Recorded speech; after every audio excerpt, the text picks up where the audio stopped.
All right, tiny people, here we go. And where did we leave off? Oh, we finished. We finished. Coolness. Okay, in that case, we're going on. You need a notebook, guys. Take notes on because we're going to do a Lincoln assassination. What? Well, we got to get rid of old Aunt, man. Sorry. That's going to be an interesting one. Let's take some time. Abe. Abe tengo así. I'm even sure. I need to clean up. Okay, here we go. What are you doing? Now, the Civil War ended. That is, the fighting ended. Remember, as Robert E. Lee's army surrendered, Joe Johnston's army surrendered, Kirby Smith, there were a couple of others. The stragglers were coming in, but it would take a few months before that was all finished. But once Lee's army had surrendered, it looked like it was over. There had been a number of people who had thought that they could get this thing going again. They were kind of starry-eyed dreamers, and they were very dedicated to the Confederate cause, but they didn't see the reality of the fact that the Southern economy was gone, and that a generation of men was gone. Remember what Lincoln said. Lincoln said in his second inaugural address, "With malice toward none, with charity for all." And as I told you before, that was like a father who disciplines a child, who says, okay, you did something wrong, Southern states, and we had to spank you. But now the punishment is over. We're going to welcome you back into the family in a loving way. That was Lincoln's approach. That's what he wanted to do. And he was seen as the guy who had led them through. He still was not the most popular of presidents, but he was respected. And they thought, okay, you've guided us this far, you know, we'll trust you on this. Robert E. Lee surrendered April 9th, 1865. And that's when things really looked as if this was going to be over. We could put the country back together again. Things were going to happen in a positive way.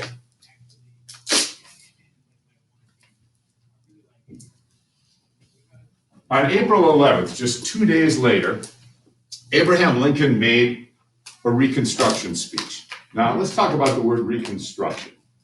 Reconstruction, with a capital R, is the period of time between 1865 and 1877.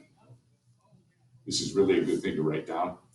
Reconstruction with a capital R is the period of time between 1865 and 1877 when Northern troops occupied the South.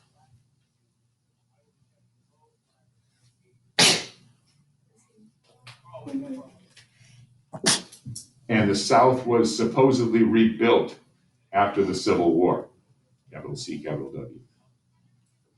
Reconstruction was that period from 1865 to 1877, so 12 years, when Northern troops occupied the South. They didn't leave.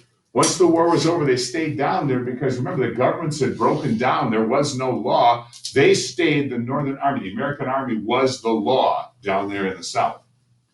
And they were trying to rebuild the South, trying to turn it around so that it could become something different. Because, hey, Emancipation Proclamation, they didn't own their slaves anymore. They couldn't just go back to the way it had been. Well, Abraham Lincoln, again, with that idea of malice toward none, charity for all, makes a speech about what he sees as his vision of how to reconstruct the South. And he says, I'm going to take the middle one first. He says, if just 10% of the voters, that would be the adult white men in the South, if just 10% of the voters pledge allegiance to the United States, then we're going to put that state back in. It's just a state again. No more punishment. They can elect their senators. They can elect their representatives. They just become another one of the United States again. Only 10% of the people have to do that, have to pledge allegiance, and then boom, they're a state again. But during this speech, Lincoln was wondering, what do we do with all of these freed former slaves? And the answer looked like it was going to be citizenship. And that just irritated some of the people, including this guy. And I know all the girls, their hearts immediately started to flutter because this is John Wilkes Booth, a very famous actor at the time, and he was considered the handsomest man in America. Well, fashions change. It's not Chris Hemsworth. So John Wilkes Booth was a very famous actor. He had appeared all over the country. He was definitely a Southern sympathizer. He believed in the Southern cause. He believed in slavery. He was definitely a racist. And John Wilkes Booth, when he heard Lincoln give this speech saying, we're going to give African American citizenship, that looks like that's going to be my plan, he said this, we can't take this.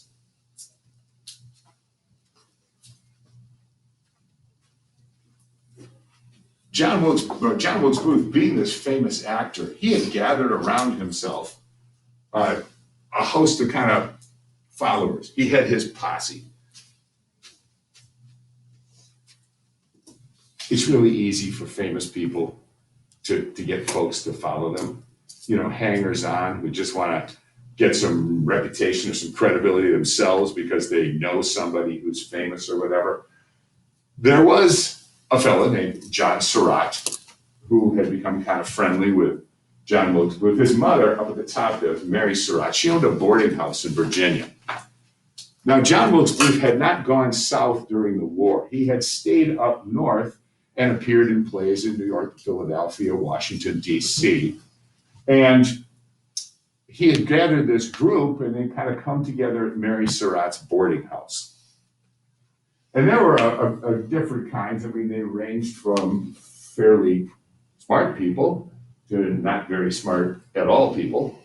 And these guys they were kind of under the spell of John Wilkes Booth. And he had come up at first with an idea in the middle of the war. And the idea in the middle of the war was when the Confederates had started to lose so many soldiers as prisoners, John Wilkes Booth came up with the idea, why don't we kidnap Lincoln?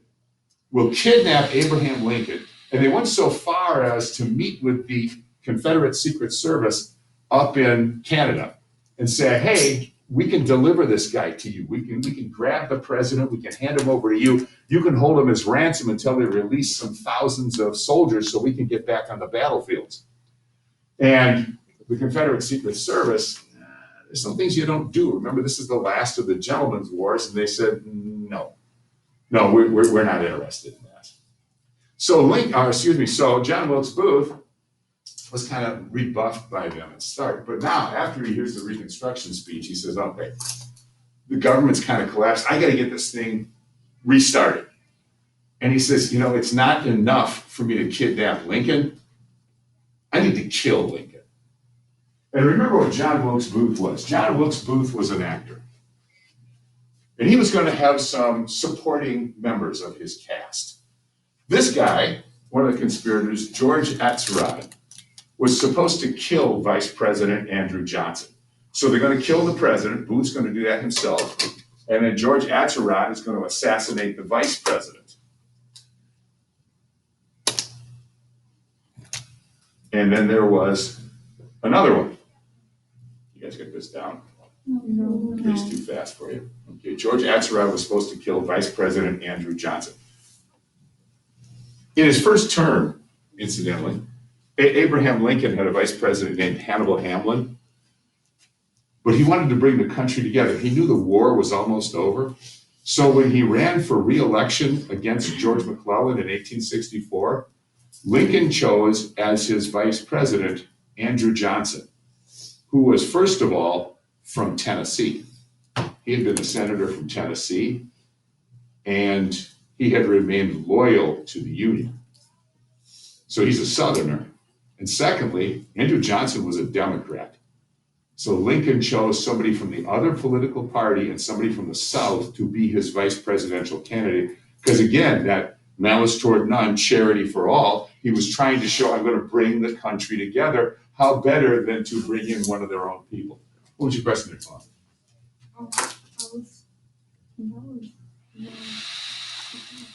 What, huh? Okay. All right, so George Atzerodt is supposed to kill the vice president. John Wilkes Booth's going to kill the president himself. And this fellow, Lewis Payne, also known as Lewis Powell, was supposed to kill Secretary of State William Seward. The Secretary of State was the first job created in the cabinet, and it was always kind of seen as the number 3 guy, like it would be President, Vice President, Secretary of State. It wasn't for nearly another 100 years at the time of the Kennedy assassination before they actually made a list of who follows the vice president if something happens to both the president and the vice president. They made a constitutional amendment in the 1960s after John Kennedy was assassinated, and now we have this great big long list, and it's the president, the vice president, the Speaker of the House, President pro tempore of the Senate, Senate Majority Leader, Senate Minority Leader. Then it goes through the cabinet, starting with the Secretary of State and all the way through the last department created, which is Homeland Security. I think so. So it goes all the way through. There's now like 34 people in line for president. So if something were to happen to everybody above them, there'd always be at least one person. Did I tell you guys that when they have the State of the Union speech, when the president addresses all of Congress and all of the cabinet and all of the Supreme Court, they get everybody in the room. You might have probably know from the TV show, there's always a designated survivor. There's always one member of the cabinet that they hide somewhere so that he wouldn't be in the same room with all those other people. So we always have a president. I remember one year, they sometimes tell you where they were. One year, the designated survivor was in the NORAD mountain in Colorado. It's near Colorado Springs. It's like this bomb-proof place where they can run a lot of the nuclear war if they have to. I mean, it is literally inside a mountain in Colorado. So it's really, really a secure place. Another time, they actually had him in a nuclear submarine under a polar ice cap. Kind of hard to get to a guy right there. So they always have somebody. But back then, it wasn't so clear. Back then, the Constitution said if something happens to the president, then the vice president steps up. After that, I guess it was kind of, if anybody ever thought of it, assumed that it would be the cabinet going in order and Secretary of State would be next. And there was no real clear line after that.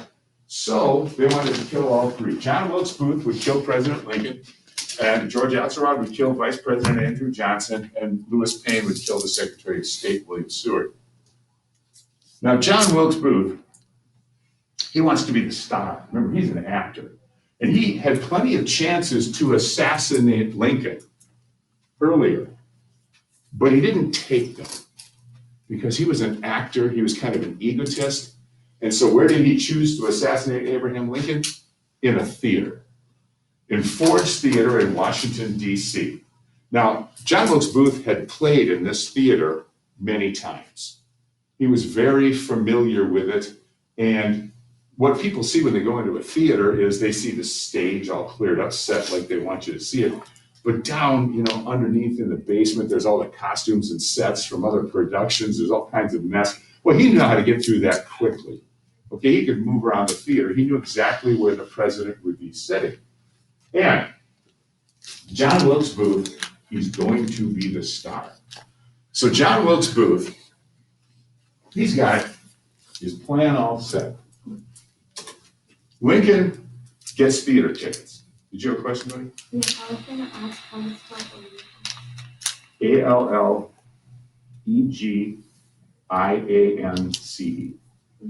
Okay.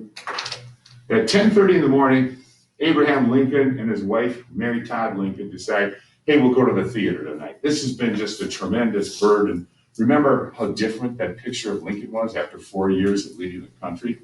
So they said, we'll relax. We're actually going to take a night off. So they get tickets. Now, of course, if you were the owner of a theater and the president of the United States was coming to your theater, you'd kind of let word go out. So it was pretty generally known around Washington. At noon, the cabinet meets. It's just another day for Abraham Lincoln. He's running the country.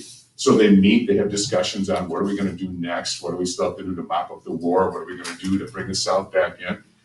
And at 2:20, Abraham Lincoln had set out an invitation to General Grant and his wife, Julia.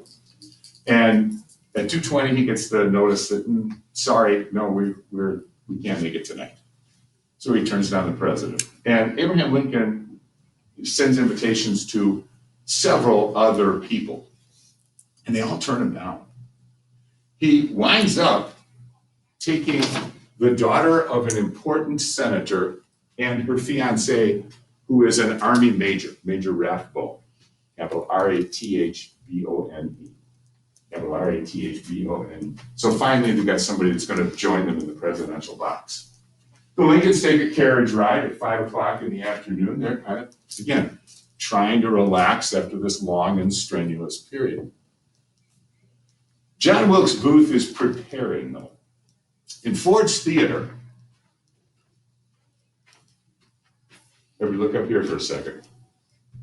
As you face the stage, okay, as you face the stage over to this side, if you're facing, okay, you're facing the stage. Over on this side, on your right side, there is next door a tavern. You know how when there's a break in the between acts in a play, how people go out and get refreshments and such?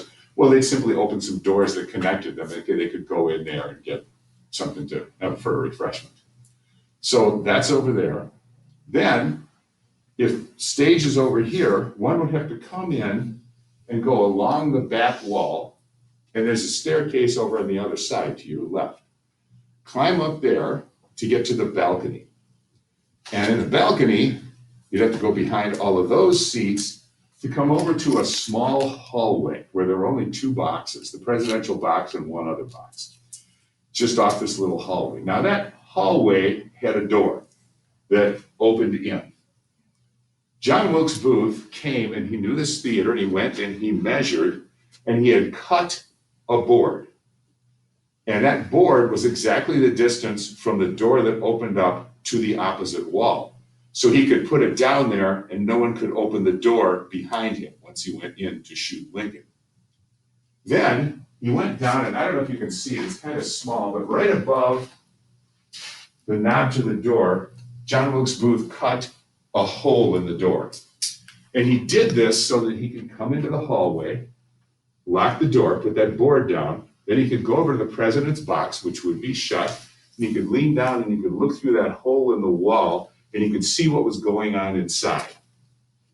There was a play called Our American Cousin, starring a very famous actress, Laura Keene, going on. You don't have to remember that detail. But John Wilkes Booth was very familiar with the play. And there was one particularly funny line where he knew the entire theater would explode in laughter. So John Wilkes Booth comes in and to the theater. Lincoln was a little late in arriving. The play stopped. Everybody applauded. Lincoln goes up. He gets into his box. They get all settled on. Major Rathbone, his fiancee, Mary Todd Lincoln, and Abraham sit down. They're watching the play. John Wilkes Booth comes in, and he goes over to the bar to have a drink, kind of settle his nerves, and he has a conversation with somebody. The person he has a conversation with is the one guard that Abraham Lincoln had brought. Now, there had been death threats against Abraham Lincoln. I mean, there's bad feeling from this war. The guard had simply put him up into the booth, come out, closed the door, and then he went for a drink. And he went down into the bar, was having a drink, and actually spoke to the assassin. John Wilkes Booth came back in, having his timing down. He knows when this laugh is going to come in. And at a certain point during the play, when there's this big explosion of laughter, John Wilkes Booth opens the door, comes in behind Abraham Lincoln, and shoots him directly behind the left ear with a very small caliber pistol. It goes through Lincoln's brain and lodges behind his right eye. There's no exit wound. There's just a small wound, small opening right behind his left ear. Lincoln slumps forward. His wife doesn't know what's going on. She screams, Major Rathbone, what's going on here? Booth jumps up onto the banister of the booth or the box that they're in, and he shouts, Sic semper tyrannis. Okay? Thus, he doesn't do it until he gets down to the stage. Sic semper tyrannis. This is the motto of the state of Virginia. and it means thus always to tyrants. So sic semper tyrannis. He actually doesn't yell it on the banister. On the banister, he jumps up, and Major Rathbone grabs him. And Booth, he's discharged his one-shot pistol, but he has a very large knife with him, with which he slashes Major Rathbone, who lets go. But Booth, struggling, has caught his stirrup. He's got the little thing on his boot for moving his horse, and he's caught on the flag on the banister. When he jumps down, he lands incorrectly, and he breaks a leg. So he jumps down on the thing, he breaks a leg, runs to the middle of the stage, says sic semper tyrannis. Mary Todd Lincoln starts screaming up above because she doesn't know what's going on. Booth limps off. Of course, there's bedlam breaks out in the theater because pretty soon it's obvious something awful's been happening up there. The wife of the president is up there just screaming. Major Rathbone's all bloody. And this is a room full of people that have just fought a war. They're quite used to seeing the bloodshed and all. Several doctors go up to look, see what's happening. They're Army doctors. They're used to seeing battlefield wounds. And they take a look and they can't find a wound on Lincoln. They're looking, he's slumped over. He's obviously unconscious. What's going on? And finally, one of them feels around and actually puts his finger in the hole. That's how they discover the wound. And then they look at, they've seen for 4 years these horrible gunshot wounds, and they immediately know this is fatal. Lincoln is not going to come back from this. He's as good as dead. He's still breathing, but he's not going to last. Now, George Atterod, who was supposed to assassinate Vice President Andrew Johnson, simply became scared and ran out of town. He got a horse and left. He didn't try to assassinate Andrew Johnson. He just went away.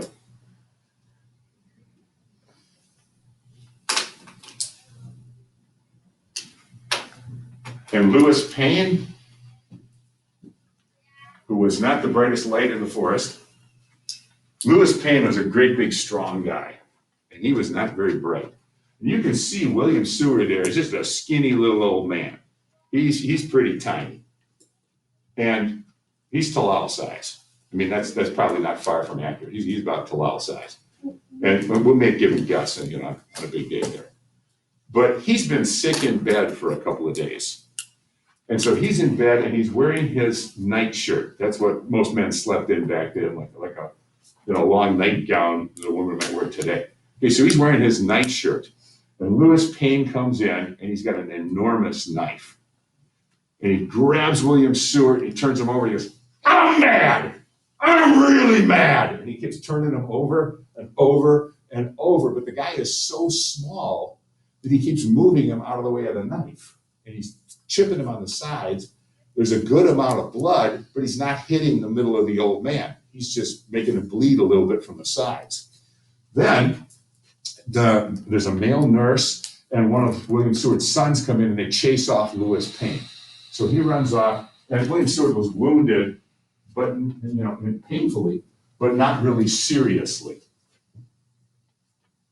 John Wilkes Booth meets up with another one of the conspirators, and they ride down out of D.C. and they head into Virginia. Now they think they will be treated as heroes because they've just done this great thing.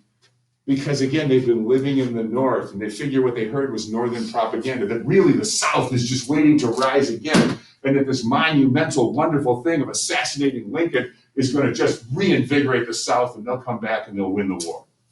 But the South is gone. The South is totally decimated. They're defeated. There's nothing there to rise up. They had been hoping for the merciful treatment that Lincoln had promised. And instead what they get is he's assassinated. Now, John Wilkes Booth, because he had so badly damaged his leg, he and this other conspirator ride down, and Booth had met a man named Dr. Samuel Mudd. Depending on which side of the argument you take, either Dr. Samuel Mudd was one of the conspirators, and this was planned in case somebody was wounded, or according to Dr. Mudd's family, I'll tell you what happened.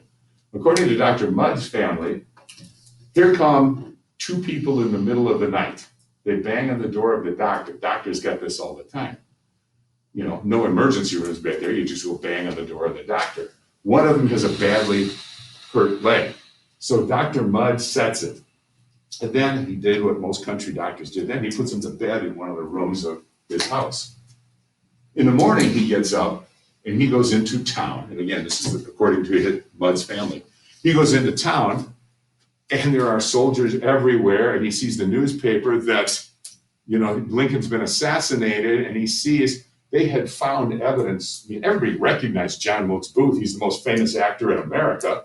So they went to his hotel room and they found written evidence that he had planned to do this. This is definitely Booth that assassinated Lincoln. So it says, we're looking for John Wilkes Booth, and a drawing of John Wilkes Booth, and Dr. Mudd, according to his family, said, oh my gosh. But he's afraid because everybody knows he's a Southerner, that if he goes to the authorities and says, those guys are in my house, that they will arrest him too. So according to Dr. Mudd's family, he doesn't say anything. He just goes back to his house and says, you guys got to get out of here. I don't want anything to do with this. Go. Well, they would trace it back and find out that he had helped. Dr. Mudd would go to prison for some years. Have you ever heard the expression, your name will be mud? It doesn't mean wet dirt. It means this. It means you will be hated, like Dr. Mudd, one of the conspirators in the Lincoln assassination. Okay. John Wilkes Booth eventually is cornered and trapped in a tobacco barn. And tobacco barns aren't tight like cattle barns are. They don't have everything just sheared up so there's kind of windproof. They want the wind to go through. That's how they dry the tobacco. So there are openings. It's easy to see into a tobacco barn. And he's trapped inside this thing. They really would like to get him out. But this fella, Sergeant Boston Corbett, says, oh, wait, I could make a name for myself in history if I'm the guy that killed the guy who killed Abraham Lincoln. So he gets up close to the barn and he shoots John Wilkes Booth in the neck. Now, this is an actor who can barely speak. They go in, they drag him out. His last words are, it was all for nothing. And then John Wilkes Booth dies. But this changes the whole formula for a couple of things. First of all, for the other, yes, sir. What was the guy's name again? Sergeant Boston, just like the city, Corbett, capital C-O-R-B-E-T-T. Music in Boston. What? They gather all of the conspirators. They go back, they figure, hey, these guys have been meeting at Mary Surratt's boarding house. They arrest her, they arrest John Surratt. Actually, I think he ran off to Europe. They arrest several other of the conspirators, and they get them together. They have a trial. America is angry. The Northern government is angry. They want revenge. And so these people are all found guilty and sentenced to be hanged. Dr. Mudd was sentenced to prison, and there was actually another guy. He worked for the theater. He was just a gopher, just a low-level nobody. And he was watching the back door of the theater, Ford's Theater, that night. And in comes John Wilkes Booth. And John Wilkes Booth said, hold my horse. Okay, if you worked at, Universal Studios or Paramount or something, and here comes Tom Cruise, and he says, park my car, No, I can't. you just work the door. What are you gonna do? You're gonna park his car. He's a star, they pay him millions, they pay you $12 an hour. If he wants you fired, you'll be fired. So this guy does what John Wilkes Booth says. He holds the horse. Eventually, he tied it to something because he had some other duties. But in the trial, they said, yeah, he was part of this. He was holding the horse. He went to prison for a few years also. They took all these other conspirators and they hanged them en masse. They hanged them all together. Again, the interesting part of living back then is, this is Mary Surratt, and she's got to have her skirt tied down so that she doesn't get embarrassed while she's being hanged. Yeah, okay. Anyway, that is a photograph of Abraham Lincoln in his casket. April 15th, the day after the assassination, the next morning, he dies at 7:22 a.m. He is the first American president to be assassinated.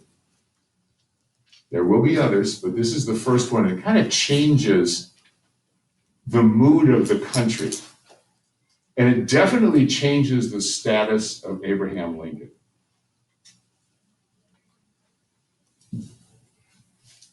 Because Abraham Lincoln was shot on Good Friday.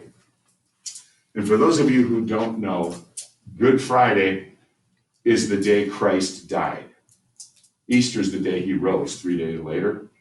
So he dies on Good Friday, and suddenly Abraham Lincoln in American lore kind of becomes this Christ-like figure who died for the sin of slavery. That's one of the reasons he's held up so high in the esteem of Americans. And so William Stanton, one of the other people who was in the cabinet, said, now he belongs to the ages. They recognized his greatness, those who knew him personally. But again, as a president, until that point, he hadn't been that popular. Only had 40% of the vote in his first election, scraped by in the second election, but that's with the South not voting. And then after his assassination, suddenly he became this mythical figure who died to free the slaves. God bless you. Bless you. Okay. Now, again, those unintended consequences. You have John Wilkes Booth, who's just sure this is going to be a great thing for the South. But it wasn't. This is the man, Lincoln is the man who wants to offer malice toward none, charity for all. And instead, he's assassinated. And the people that will take over are a little more vengeful toward the South. And the people that take over feel that it wasn't just John Wilkes Booth. It was the Southerners, the Southern cause, the Southern way of life. That's what's to blame. Okay, any questions? Cool. Yes, ma'am. What does sic semper tyrannis mean? Sic semper tyrannis is the motto of the state of Virginia, and it means thus always to tyrants. Yes. What was the date of when Lincoln took his malice to the church? Say what? The date of when Lincoln took his malice to the church. Let me see your hang there.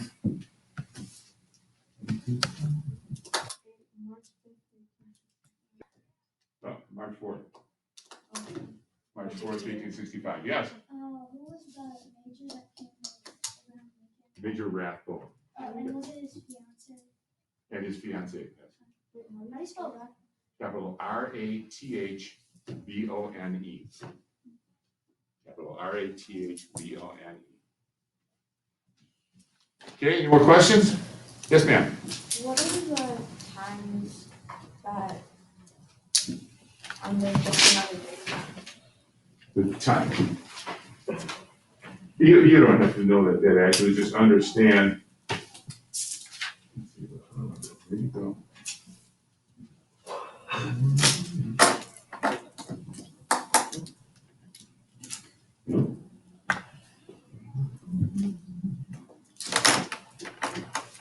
You don't have to memorize the times. I mean, just know that they decided to take a day off. He still had to go to a cabinet meeting. People turned him down for the invitation, so he wound up with kind of a couple of nobodies. Incidentally, that's one of those things, people love conspiracy theories. You know, that this was all heavily planned by other people. And that's one of the things is, you know, would you turn down an invitation to the theater with the President of the United States? Well, remember, Grant is still running 1 million men in uniform, so he's kind of a busy guy. Yes, he turns down the invitation. He's got lots of things to do. And then there were a couple other people, but by then, you know, if somebody called your parents and said, you want to dine with the president at 7, it's 5 o'clock now. Maybe mom can't, you know, get herself prepared. Dad can't get home from work. Mom can't get home from work. Dad can't rent a tux or whatever it might be. They just don't have time. Hamza. Who was the guy that shot at Booth in the neck? Sergeant Boston Corbett, capital Corbett. Huh? Candy. capital Corbett. Can you give me the last slide, the quote? Now he belongs to the ages. Yes, sir. So what was the thing about the escape route? The thing about the escape out through the theater or down to Virginia? Down. Down to Virginia, they wanted to run down to the south thinking they'd be greeted as heroes. Yeah. Yeah. Yes, ma'am. Was Corbett unpunished? No. Corbett was kind of a twisted guy. So no, he wasn't. Yes. Who was the doctor that got arrested for helping with? Samuel, capital Samuel, Mudd, capital Mudd. Dr. Samuel Mudd. Okay, you got it? Yes. Cool. All right, you can shut that down, huh?